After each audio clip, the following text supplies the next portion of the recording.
Gente, estou recebendo o doutor Rafael, diretor médico do Hospital Viver Mais, e o doutor Guilherme Pinella, médico cardiologista.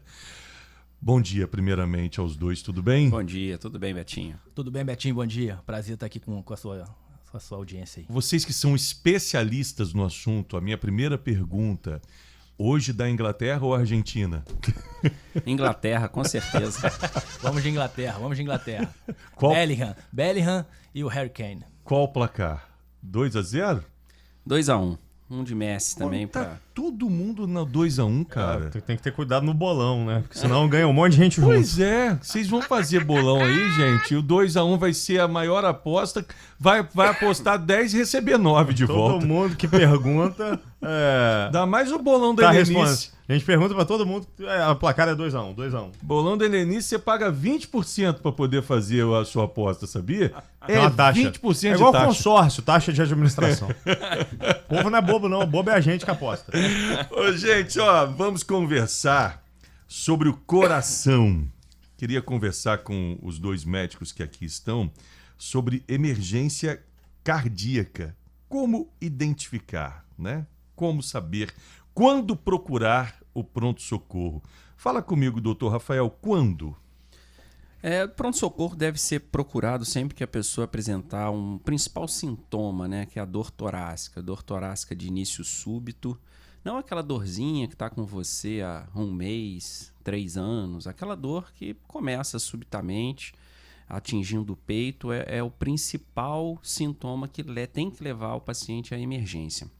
Existem outros sintomas que a gente chama de equivalentes anginosos que podem também ser infarto, podem ser problema no coração, como náusea, dor na boca do estômago, dor que irradia para o braço, para a mandíbula, principalmente para o braço esquerdo.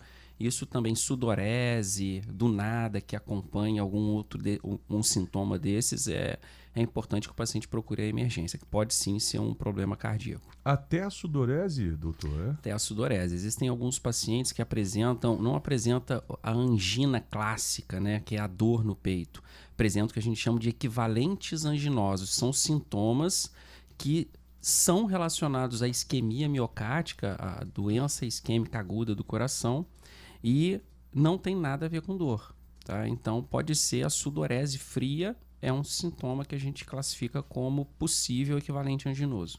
E como é que é o pronto-socorro lá no Hospital Viver Mais, doutor? O pronto-socorro do Hospital Viver Mais é um pronto-socorro que funciona 24 horas, como tem que ser, né? 7 dias da semana.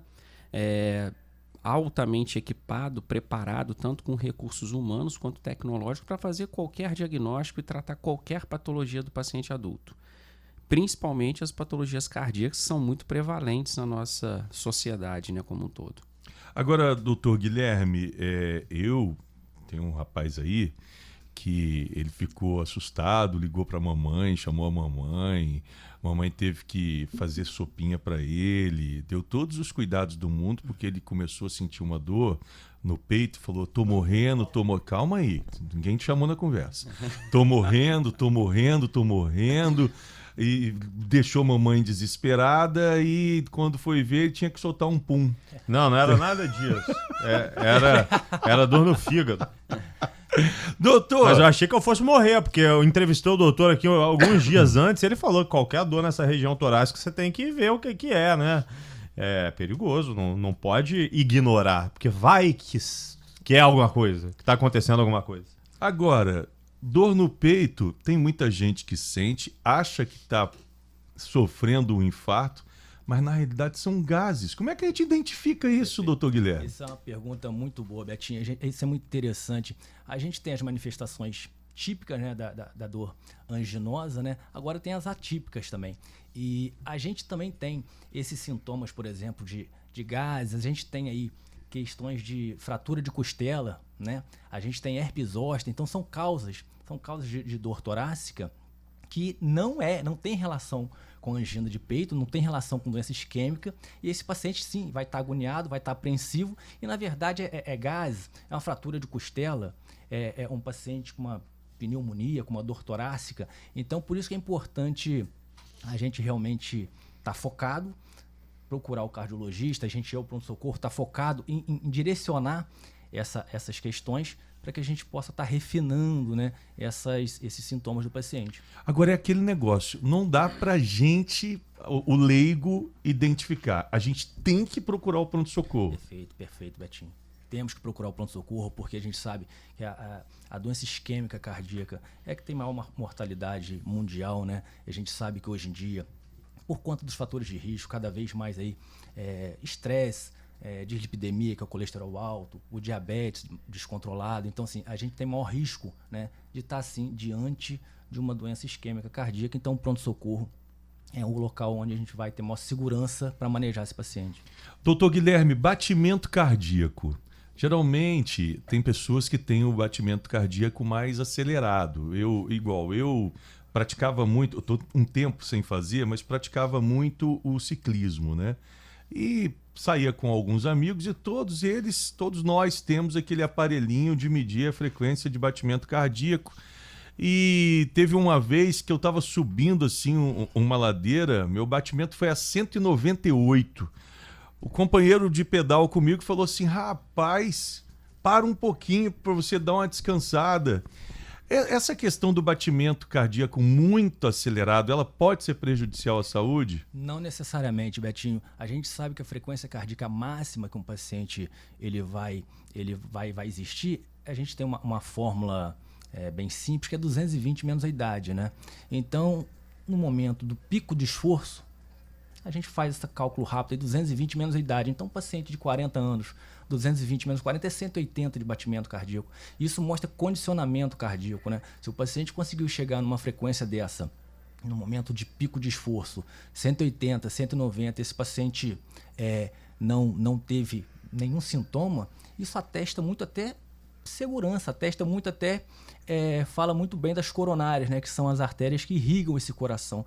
Então, respondendo assim, a frequência cardíaca, realmente o estímulo do exercício, a frequência cardíaca vai aumentar e vai chegar nesses patamares. Vocês vão ter que me aturar, viu? Porque o meu coração tá acelerado.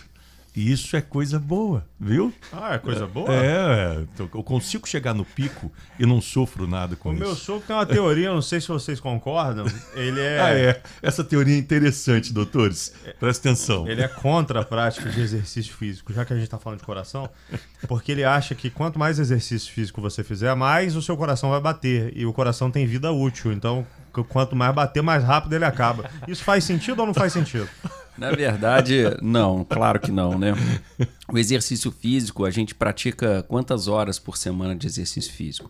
E naquele momento do pico do estresse, você está treinando também o seu coração. Então, fora do pico do estresse, como é que é a frequência cardíaca dos atletas? Mais baixa. Então, todo mundo que pratica atividade física tem um batimento cardíaco muito menor do que quem não pratica no basal. Não sabia disso, não. Muito menor. Então, enquanto você está no repouso batendo 85... o atleta em repouso vai estar batendo 50, 52. Então tá economizando músculo cardíaco. Porque no pico do exercício ele faz frequências muito altas, mas depois, quando ele sai do pico do exercício, a frequência fica baixinha. Aí, então, tá vendo? Então compensa. É um treinamento. Um compensando o outro. Um compensando o outro, exatamente. Esse é um fato curioso, muito bacana, né, da gente expor aqui aos nossos ouvintes. O Léo tá falando assim: faz a sua idade aí, ô mané. Faz o cálculo aí, 220 menos a sua idade. Dá 175. O meu foi a 193. Tô melhor ainda, né, ô doutor Guilherme? Tá bem condicionado. Então. Sai fora, Léo. Vou morrer, não. Aqui. O que significa tempo é músculo? Perfeito, Betinho. É uma pergunta muito importante. A gente sabe que quando a gente está diante da circulação coronariana, é que irriga realmente o músculo cardíaco, a gente precisa ser o mais breve possível para atestar que ela esteja pérvia, ou seja, que o suprimento de oxigênio e sanguíneo esteja chegando ao miocárdio. Então, quando a gente fala que o tempo é músculo, é porque a cada segundo, a cada minuto que se passa com essa artéria coronária obstruída, a gente vai estar perdendo miocárdio. Então, esse lema é um lema que existe no nosso pronto-socorro, existe nas unidades de dor torácica. Tempo é músculo, tempo salva a vida. Então, esse miocárdio ele tem o mais rápido possível que ser perfundido, irrigado. A artéria coronariana que irriga, ela tem que estar o mais rápido possível desobstruída. A gente se tratando aqui de um infarto com uma obstrução, né? Agora, doutor Rafael, como que o hospital responde, hein? Como tempo é músculo, né? Esse lema, a gente entra na faculdade de medicina, a primeira aula de cardiologia, a primeira frase é essa, sempre. Então, tempo é músculo, sem dúvida nenhuma. Assim como no AVC, a gente diz que tempo é cérebro também. Se correlacionam as patologias, né? E o racional das patologias. Então, o infarto agudo do miocárdio tem que procurar um pronto-socorro o mais rápido possível, e esse pronto-socorro ele tem que estar preparado para responder a essa emergência da forma mais rápida possível. Então, hoje, quando o paciente chega no pronto-socorro do Viver Mais, ele tem com dor torácica, a gente tem um protocolo que o paciente ele passa todos os outros. Então, quando é identificado na chegada do paciente que o sintoma dele é dor torácica, e isso é questionado tanto automaticamente quando ele vai lá no totem, quanto a recepção também questiona, e é identificado dor torácica, o paciente fala dor no peito, estou com uma dor aqui na região acima da barriga, enfim, bota a mão no peito, qualquer demonstração de que ele está tendo uma dor no peito, esse paciente ele bypassa todos os outros e vai direto para o consultório médico. E lá, identificado a dor torácica, feita a primeira anamnese, em até 10 minutos esse paciente faz um eletrocardiograma e já colhe a primeira enzima cardíaca. 10 minutos? 10 minutos. Puxa. Até 10 minutos, é o nosso protocolo. E aí ele já está com o eletro rodado em até 10 minutos e já está com o exame de sangue coletado com resultado em até 10 minutos também, da primeira troponina, que é um marcador que tem no sangue que ele aumenta quando está tendo isquemia no coração. Então a gente consegue, através da alteração eletrocardiográfica que a gente identifica e do primeiro exame de sangue, os dois em até 10 minutos, mostrar que esse paciente está tendo um infarto. E aí esse infarto ele tem formas de se manejar, né? Dependendo do tipo de infarto. O infarto mais grave, o infarto com supra, que a gente chama, que tem uma alteração no eletrocardiograma que chama supradesnivelamento do ST, é uma coisa do eletro. Quando a gente identifica isso, esse paciente ele tem que ser aberta essa coronária dele.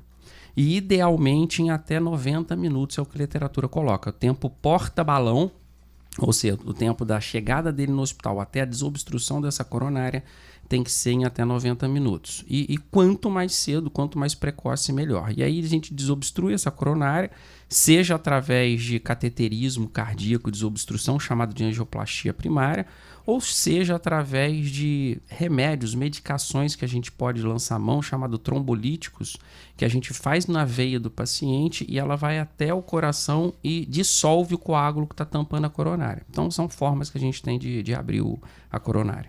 Agora, a gente percebe a eficiência, né, do Hospital Viver Mais nesse protocolo que o doutor Rafael divulga, né, em relação ao tempo do atendimento. Esse é um protocolo que ele deve ser seguido assim por uma orientação da Organização Mundial da Saúde, por exemplo, porque a gente não vê isso em outros hospitais não, doutor Rafael, com sinceridade. Todos esses marcadores, eles são marcadores internacionais, tá? São todos guiados, né, e orientados pelas sociedades americanas de tórax, a Sociedade de Cardiologia Americana, OMS, Sociedade Brasileira de Cardiologia, enfim, todas as sociedades, elas têm marcos para os atendimentos. E o que a gente faz no Viver Mais é só respeitar esses marcos de forma criteriosa, que a maioria dos lugares, infelizmente, não faz por uma série de questões. Então, assim, tem que ser respeitado porque isso é fundamental. O paciente ter o diagnóstico dele precoce, rápido, faz com que o músculo cardíaco dele seja salvo. O que acontece? Se passar muito tempo, você não consegue mais salvar, ele morre. Morre o músculo, entendeu? E pode morrer o paciente. Então, o paciente, quando chega com infarto, aquele músculo dele está sem sangue. Aquele pedaço do coração dele, do músculo cardíaco, está sem receber sangue. Qualquer célula do corpo, cada uma com o seu tempo, o cérebro, por exemplo, é que menos é tolerante a tempo, o músculo também tem pouca tolerância a tempo, então, passado aquele tempo, aquela célula vai morrer. E ela não tem mais salvação. E aí aquele pedaço do coração deixa de funcionar. Então, das duas, o paciente pode ter complicações fatais desse infarto ali, nessa internação, até antes de chegar ao hospital, ou ele pode ficar com sequelas muito graves, a famosa insuficiência cardíaca, pode ficar com o coração muito fraco para o resto da vida e não tem o que fazer, a não ser transplante, né? Por conta de tempo que você perdeu para abrir aquela coronária. Então é muito importante. Infartou, abre a coronária o mais rápido possível para esse coração ser salvo. Vou apertar, doutor Guilherme, sem abraçá-lo. Preste atenção, vou usar o exemplo aqui do nosso diretor Edson Albertassi. Edson, dando uma entrevista aqui na rádio uma vez, ele infartou no momento da entrevista. Ele começou a sentir dor. Só que, assim, displicente, foi para casa, não foi ao hospital, a dor perdurou. E no outro dia, ele foi procurar o atendimento médico. O que eu quero chegar assim ao ponto da pergunta é: por que ele resistiu a um dia de espera e outros infartos acontecem de forma fulminante que a pessoa não tem condição de esperar o atendimento e acaba vindo a óbito, doutor Guilherme? Perfeito. A gente sabe que a anatomia cardíaca, a anatomia coronariana, a faixa etária é até mais, a partir da quinta, sexta, sétima década de vida, a gente tem até mais colaterais, né? Então, diante disso, se tem um suprimento que esteja interrompido, terão outras vias para que esse sangue possa circular, não a contento, não como deveria, mas sim vai ter uma irrigação miocárdica. Agora, no jovem, faixa etária aí, 20, 30 anos, a gente sabe que realmente acontece isso, essa expressão que você falou. Esse infarto pode ser fulminante por conta do não desenvolvimento dessas artérias paralelas que também levariam o fluxo sanguíneo e ele não tem. Então, na verdade, a gente tem a maior realmente tendência, predisposição de que no jovem seja aí um infarto, a expressão que você usou, infarto fulminante, né? Quanto mais jovem, mais perigoso, doutor Guilherme? Pode ser que sim, pode ser que sim. O Alice está até comentando comigo. Na realidade, o Edson teve uma dor nas costas. A dor não foi muito forte. E 2 dias depois ele fez a cirurgia, colocou 5 pontes de safena, doutor Guilherme. Por conta do infarto que ele sofreu aqui no momento aqui de entrevista no programa. Por isso que é muito importante isso, Betinho. A gente precisa realmente buscar o pronto atendimento. A dor torácica, se você realmente vai direcionando e você está se aproximando de uma angina de peito, dor torácica é aquilo que a gente conversou, um herpes zoster, uma fratura de costela. Agora, se você direciona para uma angina de peito, uma angina pectoris, esse paciente está tendo isquemia. Se esse paciente está tendo isquemia, o recado vai depender de uma anatomia coronariana para outra, mas o recado será dado. Então, assim, esse paciente vai ter ali tempo passando de uma baixa circulação coronariana e ele vai desenvolver aí um desfecho que pode ser insuficiência cardíaca, que é o coração grande, né? E realmente até uma parada cardíaca. Uma coisa também que é interessante aí complementar, né, Guilherme, é que existem sítios de infarto. Então, assim, o coração, ele é um músculo, o coração por completo tem um ventrículo esquerdo, tem um ventrículo direito, e existem as coronárias direita e esquerda e as suas ramificações. Então, se você tem um infarto mais proximal, que a gente fala, mas no início dessa coronária, a quantidade de músculo cardíaco acometido é muito maior, mas você pode ter um infarto também lá no finalzinho da coronária, então vai ter menos músculo acometido. Então, isso também muda a gravidade do infarto. Então, existem infartos que são infartos mais menores, que não são tão graves assim. A gente chama, por exemplo, de infarto sem supra, que você nem precisa abrir aquela coronária de emergência, porque é muito pequenininho. Agora, existem infartos que são mais proximais, são no início da coronária. Aí são muito mais extensos a quantidade de músculo cardíaco que pega, por consequência, muito mais graves, né? E sem contar, né, Guilherme, também as arritmias que esse infarto pode gerar. E a maioria das pessoas que tem morte súbita, aquelas pessoas que não dá tempo nem de chegar no hospital, que morrem subitamente, quando começa a dor e já morre, elas morrem às vezes por arritmia. Porque aquela isquemia gera uma arritmia cardíaca e o coração para de funcionar, faz uma parada cardíaca. Então, aí é a famosa morte súbita, não dá nem tempo de chegar no hospital. E a maioria das vezes essa morte súbita é por arritmia cardíaca, né, Guilherme? Perfeitamente, perfeito. A gente pode sofrer um infarto por emoção? Se emocionou? Podemos. Assim, a angústia, né? a angústia, né, o estresse, né, isso com certeza aumenta ali, descarrilha ali hormônios de estresse, adrenalina, catecolamina, né, e a gente vai ter um paciente mais taquicárdico, né, a gente vai ter um paciente que naturalmente vai aumentar o consumo e se a oferta dele, ou seja, tudo é um balanço entre oferta e o consumo, né? Oferta, o suprimento sanguíneo da coronária, consumo miocárdico. Então, no momento em que você tem uma taquicardia, o seu consumo aumentou. Uhum. E se a sua oferta, em contrapartida, é uma oferta que não houve ali um aumento dessa oferta, ou se você já tem uma oferta reduzida do fluxo, nesse momento você pode ter, sim, pela emoção, um quadro de infarto. Já li reportagem que fala que tanto ataque cardíaco quanto AVC, né? Pode acontecer por conta de estresse, emoção. E aí eu vou abrir um asterisco aqui, que aí a medicina tem coisas muito interessantes, né? O estado da arte aí da medicina. Aí a gente tem uma situação, uma patologia na medicina chamado síndrome do coração partido. Que é quando o paciente sofre uma emoção muito grande. Quando o cara tá afim da mulher, ela não tá afim dele. Quase, também, pode ser. A síndrome de coração partido, que é a síndrome de Takotsubo, quando o paciente sofre uma emoção muito forte, ele pode ter várias alterações no coração que simulam um infarto, alteração de enzima cardíaca, alteração do ecocardiograma. A gente jura que é um infarto e quando a gente vai fazer um cateterismo, as coronárias estão todas limpas e livres. Ele não infartou de verdade. Isso acontece por conta de uma descarga adrenérgica muito grande sobre o músculo cardíaco, né, Guilherme? Perfeitamente. A gente vê isso de vez em quando na prática clínica, não é só no livro, não. Síndrome de Takotsubo, né? Com certeza. É o broken heart, né? O coração partido. Exatamente. O que aconteceu com o Edson aqui foi justamente essa emoção de estar relatando ali naquela oportunidade tudo o que ele tinha sofrido injustamente.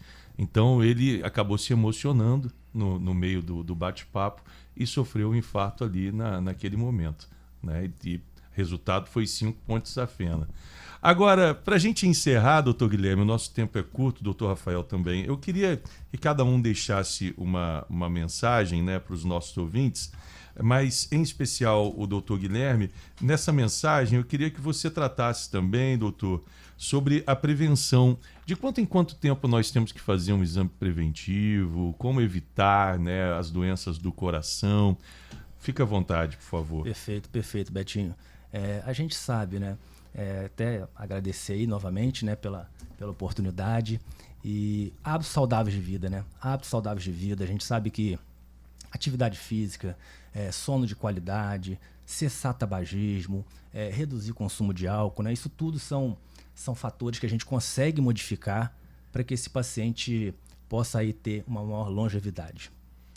Eu estou recebendo aqui uma mensagem da nossa ouvinte Edna, o Gilberto. A gente deve ter recebido outras ali no WhatsApp, mas deixa eu ouvir o relato da Edna. Coloca aí pra gente. Betinho, bom dia família, bom dia 88.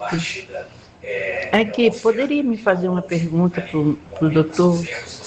Esses dias eu passei por um aborrecimento e minha pressão está muito alterada.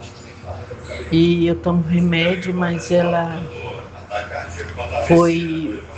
Antes de ontem, a minha pressão foi 17/10. Eu sinto muita dor no lado esquerdo, né? No lado do braço. Aí eu tomo remédio e tomo clonazepam para acalmar. Aí eu queria que o doutor me desse uma orientação para mim. Deus abençoe, em nome de Jesus, tá bom? Valeu, Edna. Um beijo no coração.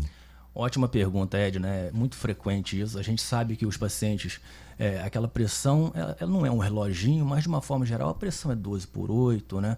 Vai ficando por aí, 12, 13/8, é o normal, o paciente tomando os remédios. E quando de alguma forma, mesmo ele medicado, a pressão começa a escapar, 15/8, 16/8. Então aquele paciente que está sempre 12/8, toma os remédios dele e ela começa a escapar. Não houve nenhuma transgressão medicamentosa, ele não deixou de tomar o remédio, essa pressão está subindo.